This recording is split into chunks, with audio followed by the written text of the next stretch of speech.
حضرت صاحب السلام علیکم. وعلیکم السلام ورحمۃ اللہ وبرکاتہ. کیسے ہیں بیٹے؟ جی الحمدللہ.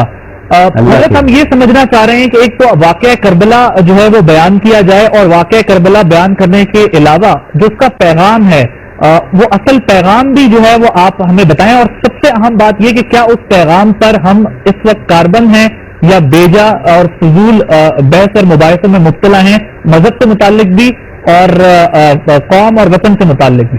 قرآن پاک میں اللہ تعالیٰ فرماتا ہے وَلَا تَقُولُوا لِمَن يُقْتَلُ فِي سَبِيلِ اللَّهِ أَمْوَاتٌ بَلْ أَحْيَاءٌ وَلَٰكِن لَّا تَشْعُرُونَ.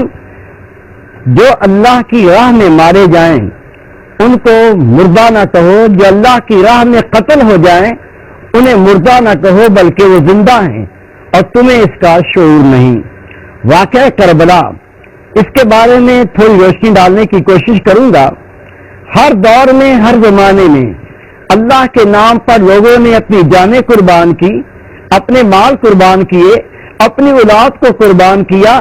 بہت سے لوگ جنہوں نے اپنی جان کے نذرانے پیش کیے، لوگ ان کو جانتے بھی نہیں. لیکن کچھ ذاتیں ایسی ہیں اگر ہم ان کا ذکر بھلانا چاہیں تو بھلا نہیں سکتے. اسی ذکر میں حضرت امام حسین عالی مقام رضی اللہ تعالیٰ عنہ کی شہادت ہے. آپ کی شہادت ایسی تو شہادت ہے، بچہ بچہ جس نے اللہ کے رسول کا کلمہ پڑھا ہے، جب اس واقعے کا ذکر ہوتا ہے تو وہ واقعات یاد آتے ہیں جو آل رسول پر ستم ڈھائے گئے. حضرت امام حسن رضی اللہ تعالیٰ عنہ آپ شہید ہو گئے. آپ کی شہادت کے بعد حضرت امام حسین علی مقام علیہ السلام نے مستقل طور پر مدینہ منورہ میں سکونت اختیار فرمائی. آپ ضیافت میں تشریف لے جاتے یا حج کے لیے خانہ کعبہ تشریف لے جاتے، اس کے علاوہ مدینہ منورہ نہ چھوڑتے تھے. حضرت امام حسین علی مقام آپ رسول پاک کے نواسے، آپ نے جو دین اسلام کے لیے قربانی دی وہ تاریخ کا ایک ایسا باب ہے جسے بھلایا نہیں جا سکتا. حضرت امیر معاویہ رضی اللہ تعالیٰ عنہ 4 رجب 60 ہجری میں وفات پاتے ہیں. آپ کے وفات کے بعد آوارگان شام نے یزید کو بادشاہ کے تخت پر بٹھایا. اس نے فسق و فجور شروع کیا، گندگیاں پیدا ہوئیں، شرع پاک کا مذاق اڑایا جانے لگا. جب تخت پر بیٹھا اس کمزور انسان نے، اس فاسق فاجر انسان نے ایک حکم جاری کیا، اور حکم یہ تھا اور حکم دیا گیا رسول پاک کے صحابی حضرت ولید بن عقبہ رضی اللہ تعالیٰ عنہ کو، اور حکم یہ تھا، فرمان یہ تھا، حضرت امام حسین علی مقام علیہ السلام، حضرت عبداللہ ابن عباس رضی اللہ تعالیٰ عنہ، حضرت عبداللہ ابن زبیر رضی اللہ تعالیٰ عنہ اور عبد الرحمن بن ابو بکر رضی اللہ تعالیٰ عنہ سے میری بیعت لی جائے. حضرت ولید بن عقبہ رضی اللہ تعالیٰ عنہ نے بلایا اور فرمان پڑھ کر سنایا. صحابہ کرام نے فرمایا اے ولید، تو رسول پاک کا صحابی ہے، آپ خود بتائیے کیا یزید اس لائق ہے کہ اس کو مسلمانوں کا، اسلام کا بادشاہ تسلیم کیا جائے؟ آپ نے فرمایا میں نے مسلطن آپ کو بلایا ہے تاکہ آپ کو بتا سکوں کہ یزید کے ارادے کیا ہیں. آپ یہ بات پہنچا کر فارغ ہو گئے، لیکن اس پر بھی یزید نے صبر نہ کیا. شعبان کی ابتدا میں ایک نیا فرمان جاری کیا، اور یہ فرمان یہ تھا اے ولید بن عقبہ، میں تمہیں حکم دیتا ہوں اصحابہ کرام سے میری بیعت لو. اگر وہ خوشی سے نہیں مانتے سختی سے بیعت لو، انہیں قید کرو، اگر پھر بھی نہیں مانتے انہیں قتل کر دو.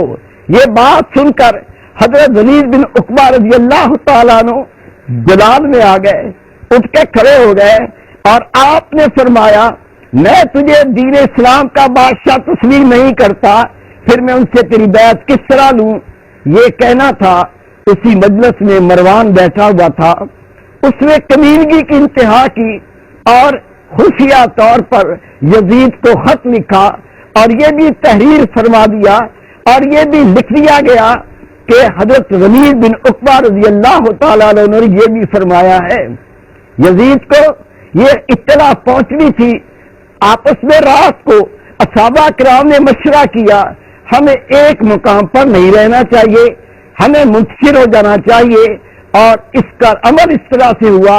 حضرت عبداللہ ابن عباس رضی اللہ تعالیٰ عنہ آپ عمرے کی نیت کرتے, خانہ کعبہ جاتے, عمرہ کر کے واپس مدینہ منورہ تشریف لاتے, نبی پاک صلی السلام پیش کرتے, قبر انور کی زیارت کرتے, ایک دن قیام کرتے, اور اگلے دن پھر عمرہ کی نیت کر کے خانہ کعبہ روانہ ہو جاتے. حضرت امام حسین عالی مقام علیہ السلام اور حضرت عبداللہ ابن زبیر رضی اللہ تعالیٰ عنہ آپ دونوں حضرات نے بھی خانہ کعبہ کا قصد کیا. آپ وہاں سے روانہ ہوئے, آپ خانہ کعبہ پہنچے, خطوط آنے شروع ہوئے, کوفہ سے اس مضمون کے خطوط آتے, اے امام حسین ہم آپ سے بیعت کرنا چاہتے ہیں, ہم یہ چاہتے ہیں کہ آپ کی امامت میں یزید سے جنگ کری جائے, جنگ کی جائے, اور ہم آپ کو اپنا امیر مقرر کرنا چاہتے ہیں, آپ کوفہ تشریف لائیں. ادھر یزید اس کے اندر آگ جلی ہوئی تھی. جب آپ نے انکار کیا اس نے حضرت ولید بن عقبہ رضی اللہ تعالیٰ عنہ کو معزول کر کے مروان کو مدینہ منورہ کا حاکم مقرر کر دیا. جب امام حسین عالی مقام کے پاس کوفہ سے خطوط آئے, آپ نے فرمایا میں کوفہ جانا چاہتا ہوں. حضرت عبداللہ ابن عباس رضی اللہ تعالیٰ عنہ نے فرمایا اہل کوفہ کے نہ قول پر یقین ہے نہ فعل پر یقین ہے, آپ وہاں نہ جائیے. آپ نے فرمایا اے عبداللہ ابن عباس جب روز محشر اللہ تعالیٰ مجھ سے پوچھے گا اے حسین تجھے شریعت پاک جاری کرنے کے لیے, اسلام کو بلندیاں عطا کرنے کے لیے کوفہ والوں نے بلایا تھا, تم نے بدگمانی کیوں کی, تم وہاں کیوں نہ گئے, تو میں اللہ تعالیٰ کو کیا جواب دوں گا. اور حضرت مسلم بن عقیل رضی اللہ تعالیٰ عنہ کو حضرت امام حسین کا نائب بنا کر کوفہ بھیجا گیا. آپ وہاں پہنچے, لوگوں نے آپ کی بے پناہ تعظیم کی, بے پناہ عزت کی, اور 40,000 افراد نے آپ کے ہاتھ پر امام حسین کی بیعت کی. یہ بات یزید کو معلوم چلی. یزید نے ابن زیاد کو حکم دیا کہ کوفہ پر تو حاکم بن جا, پہلے حاکم کو معزول کرتا ہوں اور مسلم بن عقیل کا سر کاٹ کر میرے پاس بھیج دے. اس ظالم نے حضرت مسلم بن عقیل رضی اللہ تعالیٰ عنہ کی گردن کاٹ کر حضرت کو شہید کر کے شام یزید کے پاس بھیج دیا, اور آپ کے دونوں معصوم صاحبزادے کو حضرت مشکور کے پاس قید کر دیا. حضرت مشکور رحمت اللہ علیہ فرمانے لگے میں یہ ظلم میں حصہ دار نہیں بننا چاہتا. آپ نے دونوں بچوں کو آزاد کر دیا. ابن زیاد کو معلوم چلا, وہ ظالم آ پہنچا, کہتا ہے تجھے نہ میرا ڈر ہے نہ حاکم کا خوف ہے, تم نے بچوں کو آزاد کیوں کیا. حضرت مشکور رحمت اللہ علیہ فرماتے ہیں میں اہل بیت سے محبت کرتا ہوں, میں اپنے نبی پاک سے محبت کرتا ہوں, میں ظلم میں تیرا حصہ دار نہیں بن سکتا. اس ظالم ابن زیاد نے 500 کوڑوں کی سزا کا حکم دیا, اور ان 500 کوڑوں کی سزا میں حضرت مشکور رحمت اللہ علیہ شہید ہو گئے. حضرت امام حسین عالی مقام آپ کو حضرت مسلم بن عقیل خط لکھ چکے تھے کہ یہاں یہ حالت ہے, 40,000 افراد آپ کی بیعت قبول کر چکے ہیں. آپ نے جانے کی تیاری کی. حضرت عبداللہ ابن زبیر فرمانے لگے میں آپ کو تنہا نہیں بھیجوں گا, میں آپ کو اس طرح تنہا نہیں جانے دوں گا. حضرت امام حسین عالی مقام نے حضرت عبداللہ ابن زبیر کو پیار سے دیکھا, محبت سے دیکھا, دیکھ کے فرماتے عبداللہ میں نے اپنے نانا جان حضور نبی کریم حضرت محمد مصطفیٰ احمد مجتبیٰ صلی اللہ علیہ وسلم سے سنا, آپ نے فرمایا میری ایک بکری خانہ کعبہ میں ذبح کی جائے گی. عبداللہ تم اللہ کے محبوب کی وہ بکری ہو جو تمہیں خانہ کعبہ میں ذبح کیا جائے گا. اور رسول پاک نے امام حسین کو بھی مطلع فرما دیا تھا, کہ آپ کو کربلا میں شہید کیا جائے گا، اپنا ذکر نہیں کیا. آپ نے فرمایا عبداللہ ابن زبیر تم خانہ کعبہ میں رہو گے اور میں کربلا جاؤں گا. جب آپ 14ویں منزل پر پہنچے تو آپ کے ساتھ حضرت بشیر بن غالب تشریف فرما ہوئے. آپ نے فرمایا بشیر اہل کوفہ کا بتاؤ. حضرت بشیر کرتے ہیں اے امام حسین ہمیں ان پر یقین نہیں ہے لیکن ہم آپ کے ساتھ چلتے ہیں. اگلی منزل پر پہنچے تو حضرت قیس رحمت اللہ علیہ آپ کے لشکر میں شریک ہوئے. آپ نے پوچھا اے قیس آپ بتاؤ گے اہل کوفہ کا کیا حال ہے؟ آپ نے فرمایا اہل کوفہ کے دل آپ کے ساتھ ہیں لیکن تلوار حاکم کے ساتھ ہے. آپ اللہ کی رضا کے لیے چلتے رہے. جب آپ 16ویں منزل پر پہنچے آپ کو اطلاع پہنچی کہ حضرت مسلم بن عقیل رضی اللہ تعالیٰ عنہ کو شہید کر دیا گیا ہے. آپ نے قافلے والوں اکٹھا کیا، فرمایا لوگوں میں اللہ کے نام کی سربلندی کے لیے، دین اسلام کی سربلندی کے لیے، نبی پاک کی شریعت پاک کے لیے کربلا جاتا ہوں اور تمہیں تمہاری مرضی پر چھوڑتا ہوں. چاہو تو میرا ساتھ دو، چاہو تو لوٹ جاؤ اور یہ سفر آسان نہ ہوگا.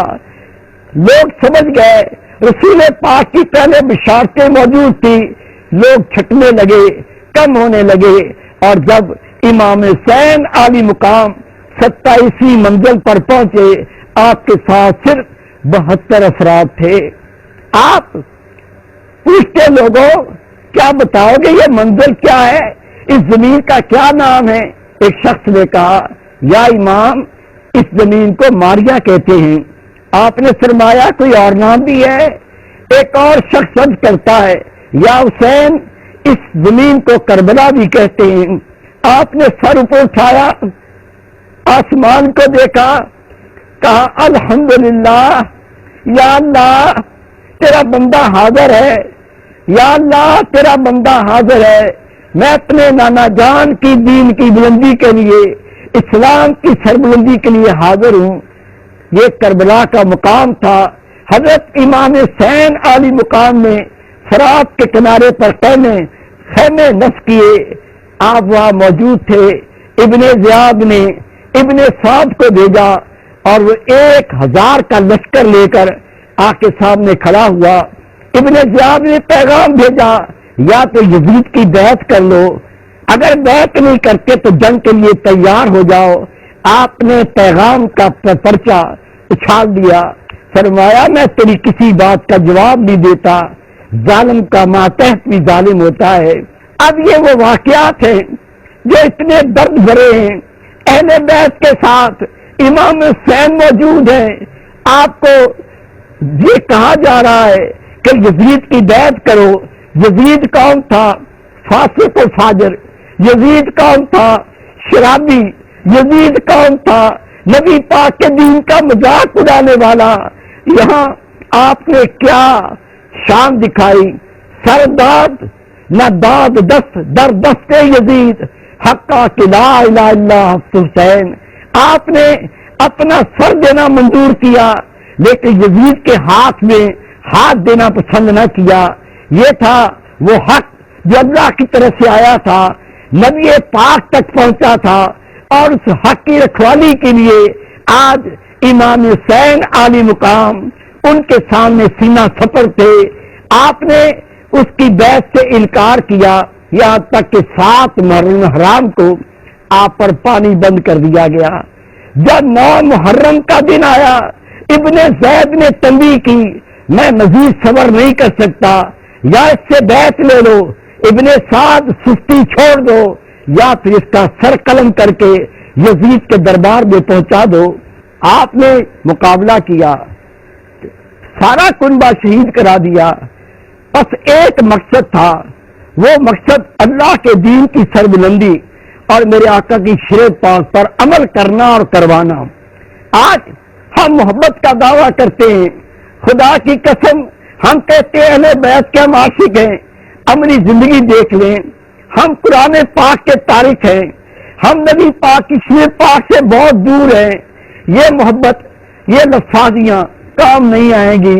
وہ اللہ کے رسول کے نواسے جنہوں نے اپنا کنبہ شہید کرایا, اپنی جان قربان کی, اور واحد ایک مقصد تھا کہ اللہ کے نبی کی شرع پاک کا نفاذ کیا جائے. ہم آج شرع پاک کا مذاق اڑاتے ہیں اور امام حسین کے ہم عاشق بنتے ہیں, اہل بیت کے عاشق بنتے ہیں. خدا کی قسم ان باتوں سے کچھ نہ بنے گا. اگر اللہ کے محبوب کے دین سے محبت ہے, اہل بیت سے محبت ہے, تو آپ کا ایک پیغام ہے, حق و باطل کی جنگ جاری رہے گی, ہر دور میں یہ جاری رہے گی. لیکن جب حق کے سامنے باطل آئے, ہمیں سینہ سپر ہو جانا ہے, ہمیں اس کی اطاعت نہیں کرنی ہے. جب تک یہ جذبہ موجود رہے گا, دین اسلام کو اللہ بلندیاں دیتا رہے گا, جب تک یہ جذبہ موجود رہے گا کفر مقابلہ نہ کر سکے گا. لیکن کیونکہ ہم پھر رسمی رہ گئے, رسم اذاں رہ گئی, روح بلالی نہ رہی, فلسفہ رہ گیا, تلقین غزالی نہ رہی, لوٹے عمل کی طرف, اور عمل بھی ہو جو اخلاص سے ہو, اللہ کی رضا کے لیے ہو. پھر آپ فاتح ہیں. امام حسین سارا کنبہ شہید کرا کے خود بھی شہادت کا جام پیا, لیکن آپ فاتح ہیں, اور یزید آپ کو شہید کر کے بھی شکست کھا گیا. آؤ لوٹو اس پیغام کی طرف, اسلام کی روح کی طرف, کہ آپ کو اللہ امر کر دے, اللہ آپ کو کامیاب کر دے. یہی واقعہ کربلا کی روح ہے. جی بہت بہت شکریہ پروفیسر مقصود الہی نقشبندی صاحب.